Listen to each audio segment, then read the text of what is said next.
Hello there, guys. Welcome back to a short online tutorial. Today we're based in Adobe Photoshop, and it's your good friend Jack from Blue Sky Graphics back again to show you some cool stuff. What I'd like to do today, guys, is show you how to create realistic, but at the same time, fake snow on your imagery. A really cool idea that you can implement across all your wintry images, and all you need to do is take the steps that I show you today, implement them into your workflow, and I guarantee you'll be able to really increase that wintry look upon your imagery. So what I've got here is this pre-downloaded texture. Now, it's actually a scratch texture, not one of those pre-set up snow textures. This would be the kind of best one that you need to get the real good look.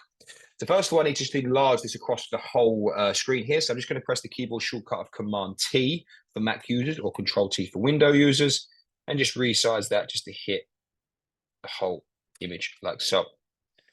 Now with that layer, what I now want to do is apply some blending modes to it. So I'm just going to come through and apply a blending mode of lighten, like so.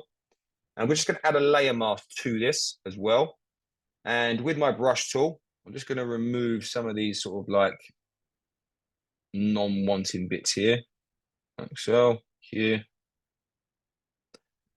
And then what I'm going to do is duplicate that layer. The keyboard shortcut is Command J for Mac users or Control J for Windows users.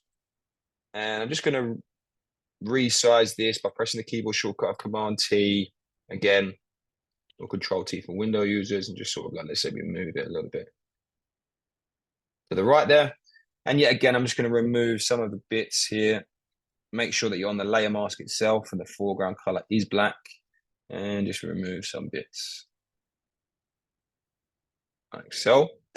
And then we have one final step. Yet again, duplicate that layer, Command J for Mac users or Control J for Windows users.